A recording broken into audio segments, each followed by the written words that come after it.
સદીના શ્રેષ્ઠ સ્થાપત્યોમાં જે ભૂમિનું નામ મોખરે આવી ગયું છે તે લબ્ધિ ભૂમિનો તારીખ 31 ડિસેમ્બરના રોજ શાહી ઉદ્ઘાટન સાથેનો પ્રારંભ કરવામાં આવ્યો છે. માત્ર દેશમાંથી જ નહીં પણ વિદેશથી પણ ઉદ્ઘાટન પ્રસંગને નિહાળવા માણવા માટે સેંકડો ગુરુ ભક્તોનું આગમન થયું છે. આ ભવ્યતમ લબ્ધિ ભૂમિના સદુપદેશક સહગુરુ અધ્યાત્મનીશી જૈનાચાર્ય શ્રી અજિત યશ સુરીશ્વરજી મહારાજ ઉદ્ઘાટન પર પધારેલા શ્રીમંતોને સંબોધતા કહ્યું હતું કે શાસનની આરાધનાથી પ્રાપ્ત થયેલી સંપત્તિ જ્યારે સન્મતિનો સંગ કરે છે. આ ભવ્યતમ લબ્ધિ ભૂમિના સદુપદેશક સહગુરુ અધ્યાત્મનીશી જૈનાચાર્ય શ્રી અજિત યશ સુરીશ્વરજી મહારાજ ઉદ્ઘાટન પર પધારેલા શ્રીમંતોને સંબોધતા કહ્યું હતું કે શાસનની આરાધનાથી પ્રાપ્ત થયેલી સંપત્તિ જ્યારે સન્મતિનો સંગ કરે છે ત્યારે આ લબ્ધિ ભૂમિ જેવી સુકૃત કરાવે છે. સહકુળ માર્ગદર્શન જૈનાચાર્ય શ્રી સંસ્કાર યશ સુરીશ્વરજી મહારાજના હૃદય યોગદાનથી પણ ભાવુક ભક્તો ભૂંજાઈ ગયા હતા. આ પ્રસંગે Japan, America, New Zealand, Africa, Canada, London, Dubai જેવા સેંકડો દેશોથી પધારેલા ભક્તોની ગુરુ ભક્તિ જોઈને સુરતની અને બહારથી પધારેલા સૌ કોઈ જનતા વિસ્મિત બની ગઈ હતી. શ્રી સદગુરુ પ્રભાવક જૈનાચાર્ય શ્રી અજિત યશ સુરીશ્વરજી મહારાજની પ્રભાવક સાજિધ્યતાનો તથા શ્રી સંસ્કાર યશ સુરીશ્વરજીની માર્ગદર્શિતાનો સર્વત્ર જયકાર વ્યાપ્યો હતો. તન, મન, જીવન, ધન સર્વસ્વ સમર્પિત કરી દેનારા ગુરુ ભક્તોના શ્રેષ્ઠ રત્ન સાગરભાઈ આફ્રિકા, શ્રી જીગરભાઈ શાહ સુરત, ભદ્રાબેન જાપાન જેવા ભક્તોએ એમ કહ્યું કે આ લબ્ધિ ભૂમિના દર્શન માત્રથી અમારી લબ્ધિ ખૂબ વૃદ્ધિ છે. આશરે 6 કલાક જોતા લાગી જાય એવા બે ભવ્ય ભવનોમાં નિર્મિત થયેલી ચંદન કાસ્થ્યમય બેનમૂટપાટ અતિ ભવ્યતમ મ્યુઝિયમ, આર્ટ ગેલેરી જેવા ભવ્ય સ્થાપત્યોએ સુરતની શાહી રોનકના અજવાળામાં લબ્ધિભૂમિ થકી અનહદ અભિવૃદ્ધિ કરી દીધી છે. સૌ કોઈએ એક જ માત્ર સંદેશ આપ્યો કે લબ્ધિભૂમિ જવા જેવું છે, એકવાર જોવા જેવું છે. સુરત શહેરની જનતા આ લબ્ધિભૂમિ અવશ્ય લાભ લેવા અને જોવા પધારો.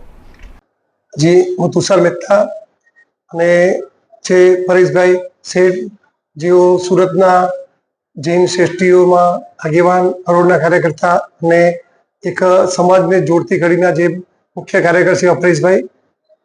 આજે સુરતની શાન અને વેસુમાં આલીશાન એવું જે કહેવાય છે એવું લબ્ધિભૂમિ આરાધના ભવન, જેમાં હજારો જૈનો સાથે બેસીને પોતાની આરાધના સાધના કરી શકશે, પોતાના આત્માનું કલ્યાણ કરી શકશે એવા આરાધના ભવનમાં આજે પૂજ્ય આચાર્ય ભગવાન શ્રી અજિત્ય સુરીશ્વરજી મહારાજા તથા પૂજ્ય આચાર્ય ભગવાન શ્રી જો ભાઈ મહારાજના હુલાળા નામથી ઓળખાય છે એવા પૂજ્ય સંસ્કાર યશજી મહારાજના માર્ગદર્શનથી અને પ્રેરણાથી અદભુત આશરે 4000 વાર ભૂમિમાં નિર્માણ પામેલ એવું લબ્ધિભૂમિનું આજે વિધિવત રીતે આરાધના માટે ખુલ્લું મૂકવામાં આવ્યું, ઉદઘાટન કરવામાં આવ્યું. જે લબ્ધિભૂમિ આપણે કહું કે જેમાં વિશાળ હું ન ભૂલતો તો આખા સુરતમાં ઘણા બધા સારા ઉપાશ્રય આરાધના ભવન બન્યા છે, પણ સૌથી મોટી જગ્યા ધરાવતો ઉપાશ્રય સાથે સાથે જ્યારે પ્રસંગો હોય છે અને મહેમાનોને આવાસ વ્યવસ્થા કરવાની હોય તો 60 જેટલી રૂમો, પ્રસંગ હોય, કોઈને પોતાનો નાનો મોટો એના માટે સરસ બેન્ક્વેટ હોલ અને અદ્ભુત કહી શકાય જે સુરતના નજરાણું કહેવાય એવી સુરતમાં નહીં પણ ભારતભરમાં નહીં હોય એવી 3000 કિલો ચંદન એમાંથી બનાવેલી કોતરણી વાળી અદ્ભુત પાઠ, જેના પર બેસી અને સુધર્મા સ્વામીના જે પ્રવચનો જૈનોમાં કહેવાય છે કે સુધર્મા સ્વામી પાઠથી પ્રવચન આપે એ જીવવાની સવાલ ગુરુ ભગવંતો કરશે એવી 3000 કિલો ચંદનની બનેલી પાઠ સાથે સાથે એક આર્ટ ગેલેરી મ્યુઝિયમ બન્યું છે, જેમાં જૈન શાસનના જે નવી પેઢી જે વસ્તુ ઉજાગર નથી, અજાણ છે એ વસ્તુ ઉજાગર કરતું સરસ એવું આર્ટ મ્યુઝિયમ બનાવવાનું છે.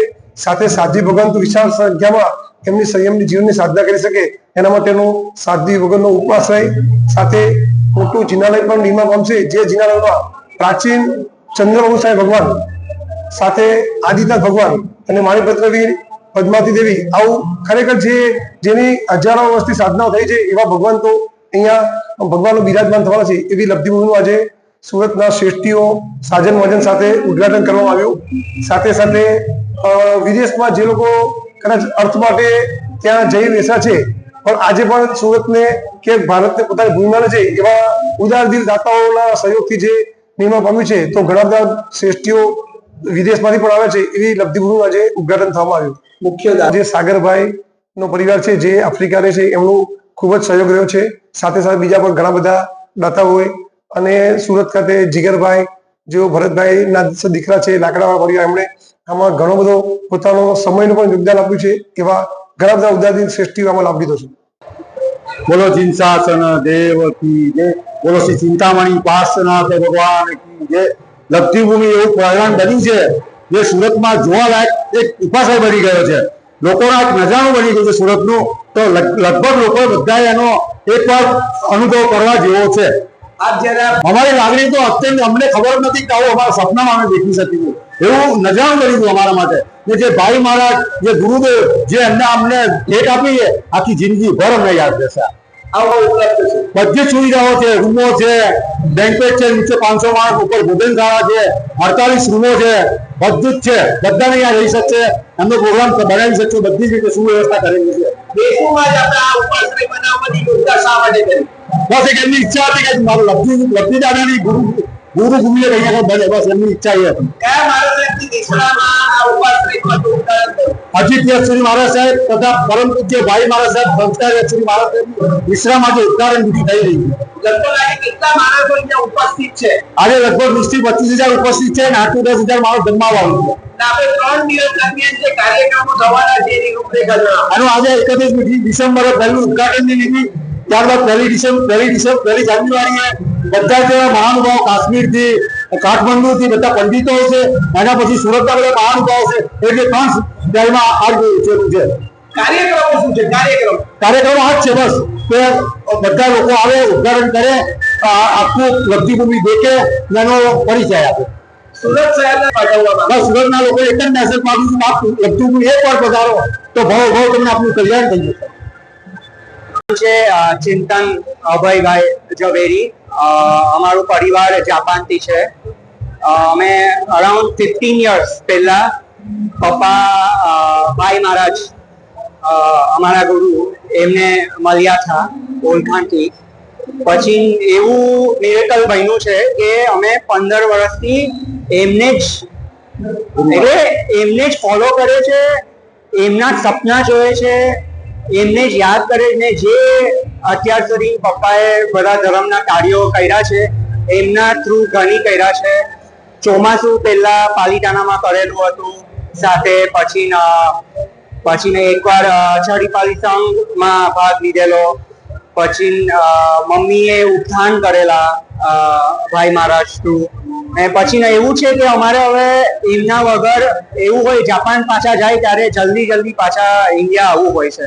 પછીના પપ્પાએ જ્યારે પપ્પાની તબિયત સારી હતી ત્યારે એમને એવો વિચાર આવેલો કે ભાઈ મહારાજ મને એક દેરાસર પેલા બાંધવું છે, ને પછી અપાશ્રો સાધુ સાધ્વીજીનો, ને પછી મમ્મીને કીધું કે બેન્ક્વેટ હોલ એવા લાભો પણ લેવા છે. તો પછી મહારાજ સાહેબે કીધું કે આ પ્રોજેક્ટ છે, ત્યારે વેસુમાં કઈ નહીં હતું, નથી.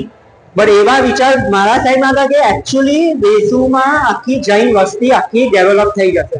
આજે અમે જે જોઈ છે એ અમારા કારણથી તો કઈ જ નથી, પેરેન્ટ્સ ને ગુરુના આશીર્વાદથી જ આવું થાય છે. એટલે એવો અમારે બિલીફ છે કે જે હવે ભાઈ મહારાજ કે છે એ માનીએ. ચેન્જ થવા જાય આપણા સોલને પણ, કે આપણે મનથી આપણે બહારગામ રહે કે આપણે સપોઝ દેરાસર પૂજા બધું કમ્પલસરી. મમ્મા પેરેન્ટ્સના સંસ્કાર તો છે ને બીજા ગુરુ ને ભાઈ મહારાજના સંસ્કાર. આપણે જ્યારે એ હવે મારામાં તો એવું છે કે હવે એ આપણે હોય ને કોઈનું મોઢું જોયે ને એવું લાગે કે હવે સારું છે, બધું સારું છે એવી રીતે. તો આઈ થિંક પપ્પાને જયારે એવો વિચાર આવ્યો હશે, એ એકચ્યુઅલી એ જે કનેક્શન છે એ લોકો બંનેનું, એ આઈ ડોન્ટ થિંક આપણે આ જીવનમાં પણ જોઈ શકશું. એટલે જાપાનમાં તો અત્યારે અમારે તો જો એકચ્યુઅલી અમારે જાપાનમાં શિખરબંધી દેરાસર તો છે, રોજ પૂજા સેવા છે, ગૌતમ સ્વામી છે, ત્યાં મહાવીર સ્વામી છે. એટલે એ તો છે, ખાલી ઓફકોર્સ સાધુ સાધ્વીજીનો ખાલી લાભ મળતો નથી. પણ જેટલું ટ્રાય કરે અમે કરીએ છીએ. sorry? ભવિષ્યમાં ધર્મને આપ કેવો લાભ આપ જે ધર્મ કરી રહ્યા છો એને કેવો લાભ આપવા માંગો છો? મારે શું કરવા માંગો છો? મને એવું હું હજી યંગ છું, પણ હવે જે વિચાર છે, હવે જે પેરેન્ટ્સે ફૂટસ્ટેપ્સ કર્યા હોય એવું બધું ફોલો કરવું છે. હજી તો જિંદગી છે, પણ જે બેસ્ટ થાય એવું ટ્રાય કરું. ઓકે.